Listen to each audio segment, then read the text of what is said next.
All right, let's talk about AI and software engineering. We've all been sold this incredible dream, right? This revolution in productivity. But if you're like me, the day-to-day reality feels, well, a lot more complicated. The data is starting to roll in, and it's telling a fascinating and kind of frustrating story. So let's get right into it. This is the question, isn't it? It's the one we're all feeling. We're told AI is our co-pilot, that we're supposed to be these 10x engineers now. And yeah, we're opening pull requests faster, we're shipping code, but man, at the end of the day, there's this deep exhaustion. The promise was speed, but what we got was a totally new kind of burnout. Why is that? And boom, here's the paradox in black and white. We feel about 20% faster. You know that feeling? It's easier to just start something. That mental barrier is lower. But the hard reality, according to a big study on experienced devs, is that for complex, meaningful work, we're actually 19% slower. Slower. That's a staggering difference between how we feel and how we're actually performing. So what's going on here? What explains that slowdown? Well, it comes down to this quote, and it is just perfect. We're not doing as much of that deep, creative work anymore. Instead, we're doing something else. The absolutely draining work of being vigilant. We're babysitting the AI. We're constantly on the lookout for those subtle bugs, those logical time bombs hidden in perfectly clean-looking code.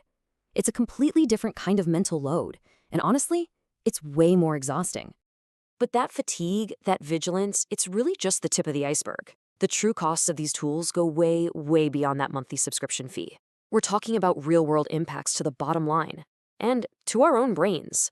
And here is the jaw-dropper, $67 billion. That is the projected global cost of something called work slop for next year.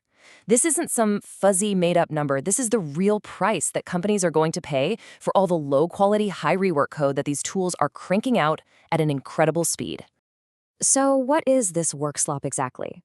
Think of it like technical debt on steroids. It's that huge pile of human work, all the fixing, the refactoring, the adding of context that's needed after an AI spits out some code.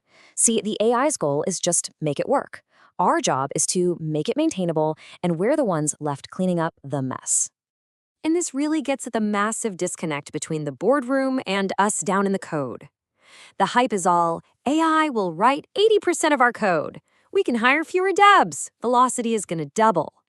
But what's the reality on the ground? Well, the AI might write 80% of the lines, but we're still doing 90% of the actual thinking. Our tech debt is just piling up faster than ever, and the bottleneck? Oh, it hasn't gone away. It's just shifted from writing code to reviewing and testing it, which, you guessed it, is even more draining. Okay, so forget the money and the project timelines for a second. Let's talk about something much more personal, a much bigger risk: the slow, steady erosion of our own skills. This is the real dilemma. Are we building tools that make us better, or are we building crutches that we eventually won't be able to work without? And this isn't just some abstract fear. It's being measured. Look at this. Devs who lean heavily on AI assistance score about 17% lower on tests of their core conceptual knowledge after the task is done. 17%. That's like dropping from an A to a C. We're outsourcing the struggle, and it turns out the struggle is where we actually learn. We're losing the very mental pathways that make us good at our jobs. The long-term risk for the whole industry is what people are now calling the hollow middle. Think about it. We're creating a world with senior experts who came up the old way, and a whole lot of juniors who are great at writing prompts. But who's in the middle? Who are the people who really, deeply understand how the system works from first principles? If you never have to struggle through a brutal bug because an AI just fixes it for you, you never build that scar tissue that turns a junior into a senior. Our craftsmanship is literally eroding in very specific ways. That hard-won debugging instinct, it's starting to atrophy. And when an AI generates a whole bunch of code, we become tourists in our own codebase. We lose that mental map that we would have built if we had laid the bricks ourselves. And maybe worst of all, we start to forget the why, the reasons behind the architectural choices that are so critical.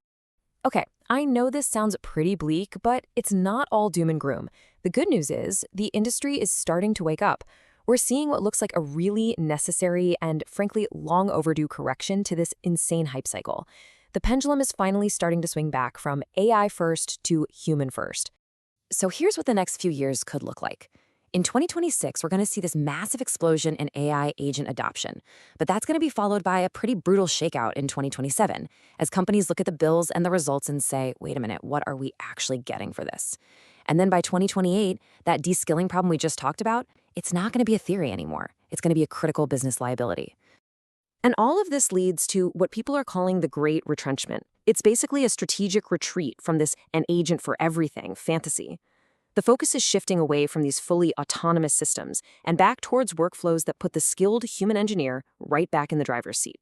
And one of the key ideas pushing this forward is super cool. It's this concept of modular skills. The analogy here is perfect for us. Think of them like NPM packages, but for an AI agent's behavior. So instead of one giant, unpredictable model, you give it a library of small, specific, and version-controlled instructions. It makes the AI so much more predictable and reliable. So where does all this leave us, the engineers? It leads us to a much smarter, much more sustainable way of working. It's all about reclaiming our craftsmanship and changing how we see AI. It's not an unreliable co-pilot trying to fly the plane. It's a focused, high-speed assistant that we are in complete control of. And this slide really lays out the two paths. On the left, you've got the current hype-driven way.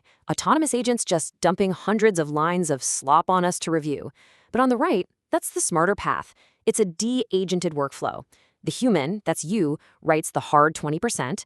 You do the core logic, the tricky stuff. Then you let the AI fill in the easy 80%, the boilerplate. This way, we intentionally keep struggling with the hard problems, and that preserves our craft.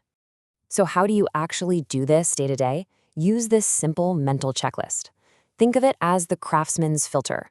Before you tab over to your AI tool, just stop and assess the task. Is it high stakes? Does it require real architectural taste or deep knowledge of the system? If the answer is yes, then your next move is simple. Turn the AI off. Do the deep work yourself. That is how you intentionally maintain that precious mental map of your system. So let's wrap this up. What are the big things to remember? First, trust the data. Don't just go by that feeling of being fast. Second, work slop is real. It's expensive, and we need to account for it. Third, you, personally, have to actively fight to keep your skills sharp with deliberate practice. And finally, let's all redefine AI's role. It's not here to replace you, it's here to assist you. And I want to leave you with this final big question. As our world gets more and more flooded with AI-generated code, when anyone can just prompt the machine to write something, is it possible that the single most valuable skill a developer can have is the ability to actually code without it? Something to think about. Thanks for tuning in.